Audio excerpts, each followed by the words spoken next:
Wir wollen beginnen im Namen des Vaters und des Sohnes und des Heiligen Geistes. Amen. Der Herr sei mit euch. Liebe Frau Barbara, liebe Verwandte und Bekannte unseres verstorbenen Bruders Leonhard, wir sind hier zusammengekommen, um jetzt Abschied zu nehmen von unserem Bruder Leonhard, der im Alter von 37 Jahren verstorben ist.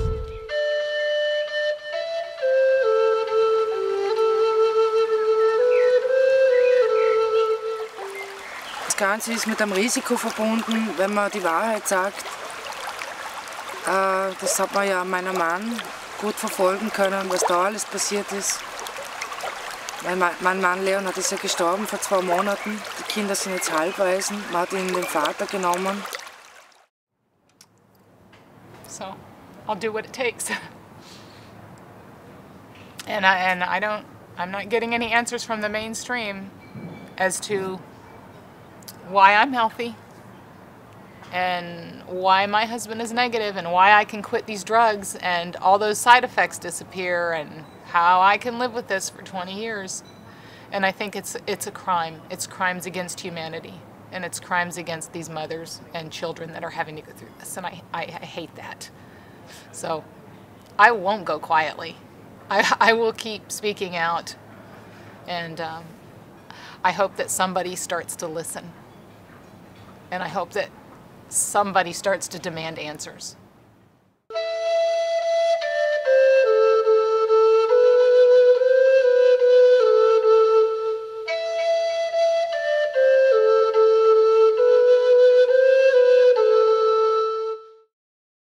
Okay, I was adopted from Romania in 1990, and my mom and my grandma went to Romania to come and get me.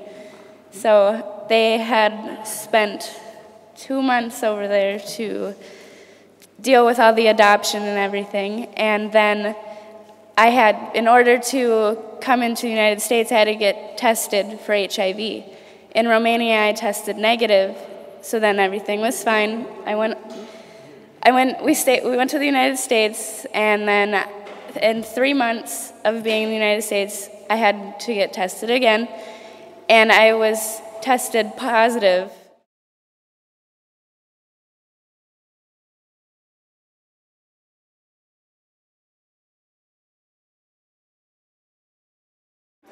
Krank machen ist daran gar nichts. Man kann grundsätzlich krank sein aus verschiedenen Gründen. Und dann wird das Immunsystem sehr aktiv, das heißt, diese Gene arbeiten stärker. Und das kann man messen, zum Beispiel im sogenannten HIV-Test, der aber nicht spezifisch ist. Er misst irgendetwas, irgendwelche Aktivitäten, die aber nicht wirklich einer bestimmten Sache zugeordnet werden können. Weil die haben ja gleichzeitig zu mir gesagt, dass ich noch 4 Jahre zum Leben habe, 3 bis 4 Jahre. Und die haben mir gedacht, ja, das werden wir sehen. Das glaube ich nicht, ja.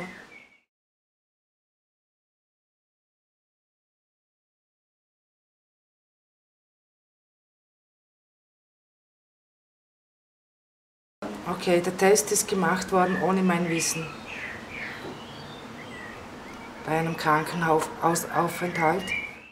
Beim Ruhel habe ich noch keinen Test gesehen. Das ist behauptet worden, wo sie 3 Monate alt war, dass sie zu 99% AIDS hat.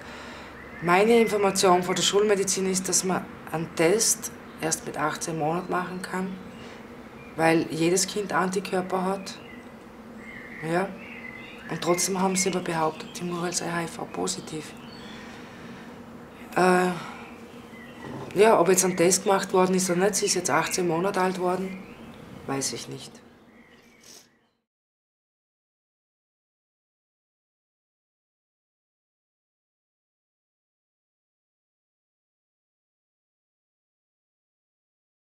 Ja, bitte, ich bin keine Ärztin, aber ich persönlich würde einem positiv Getesteten empfehlen, der gesund ist, gar nichts zu machen. Und ansonsten, wenn er sich sehr unwohl schon vorher gefühlt hat oder wirklich krank war, dann würde ich einfach diese Krankheit behandeln, aber mich nicht um diesen Test kümmern. Und wenn er nicht krank war, aber schlecht gelebt hat, würde ich einfach den Lebensstil ein bisschen überprüfen. Ja, Also ich denke mal, dass der HIV-Test ein Schwindel ist. Ich denke mal, dass der HIV-Test auf verschiedene Dinge anspricht, aber ganz sicher nicht auf Antikörper. Also von einem Virus. Ja. Und dann wollte ich mit meiner Schwester auf einen Berg raufgehen. Gar nicht so hoch, aber halt am Berg. Ich habe es nicht mehr geschafft. Ja. Und wo ich da die Hälfte auf dem Berg war, habe ich gesagt, ich muss umdrehen. Und da habe ich entschieden, sofort aufzuhören. Also ich habe sie 3 Wochen genommen, die Medikamente, und habe dann aufgehört. Ja. Und dann ging es mir wieder besser. Schlagartig. Es war unglaublich.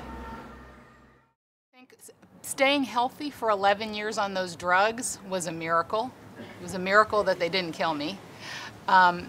Although near the end, the last couple of years, I physically started to look very different. I did not have a lot of stamina left, and I don't believe I would have lived a lot longer on the drugs.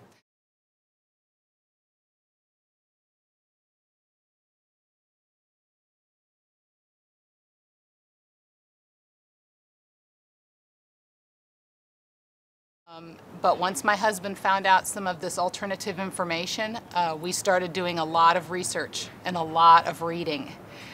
And long story short, I made the decision to stop these drugs, that it was the drugs that were causing these side effects and were most likely going to kill me. Dass ich mich seit 20 Jahren oder sagen wir seit 15 Jahren intensiv immer wieder mit diesem Thema beschäftigt habe. Und bei der Muriel speziell war das einfach so, dass ich eigentlich die Muriel schützen wollte vor diesem tödlichen Medikament AZT, von dem auf der Packung ist ein Totenkopf, und die Nebenwirkungen sind wirklich schrecklich. Wenn man sowas liest, dann kann man das seinem Kind nicht geben. We wrote to Peter Duisberg after 40 days and nights of this horrible pain. And he wrote back immediately and said, you must take your daughter off the AZT. That is why she's having the pain and all the problems. So we took her off. We never gave her another dose. Dann ist dazu gekommen, dass die Muriel eine Bronchitis bekommen hat. Sie ist von unserer Ärztin betreut worden. Und es haben sich dann die Behörden eingemischt bei dieser Bronchitis. Sie wollen, dass die Ärztin sie zwangseinweist. Die Ärztin hat das nicht getan. Und am Montag dann hat es geläutet an der Tür, und die Behörden mit Kriminalbeamten, ich glaube 5 Personen insgesamt, sind vor der Tür gestanden, sind einfach reingekommen in die Wohnung und haben gesagt, ich soll die Sachen zusammenpacken von der Muriel, sie muss in die Kinderklinik. Als ich dann gemerkt habe, ich habe keine andere Chance, also sie nehmen die Muriel einfach mit, ohne mich, oder bin ich mitgefahren. They just called them AIDS babies in the Minnesota Health Department. And there were 13 children under the age of 12. And so we're going out of 13 children, then we have the only one who lived. He looked me right in the eyes and he said, you have done a very stupid thing and you will be dead very soon. And that was April of 2007. My response to him was, that's funny because right now I'm feeling pretty good. Also, heute war Prozesstag in Graz, das 2. Mal. Es geht um die Muriel, die wird jetzt 18 Monate alt. Und ja, das Ganze hat angefangen, dass die Hochschulmedizin und die Behörden zusammen behaupten, dass ich die Muriel mit einem sogenannten Virus angesteckt habe, der bis zum heutigen Tag noch nicht nachgewiesen worden ist. Es ist für mich schon sehr fragwürdig, wieso man so massiv bekämpft wird. Ich als Mutter von 4 Kindern wird auch als Kriminelle und Verbrecherin oder als Verrückte hingestellt und kriege ein Urteil und habe eigentlich nur das Richtige nach meinem besten Wissen gemacht. Meiner Meinung nach ist die Muriel ein Versuchskaninchen von der Pharma und nicht mehr. Und es geht hier in diesem Punkt den Behörden nicht um das Wohle der Kinder. Es ist ein sehr großer Irrtum, und zwar ein fataler, der dazu führt, dass eigentlich in der Welt seit 25 Jahren ein Genozid stattfindet.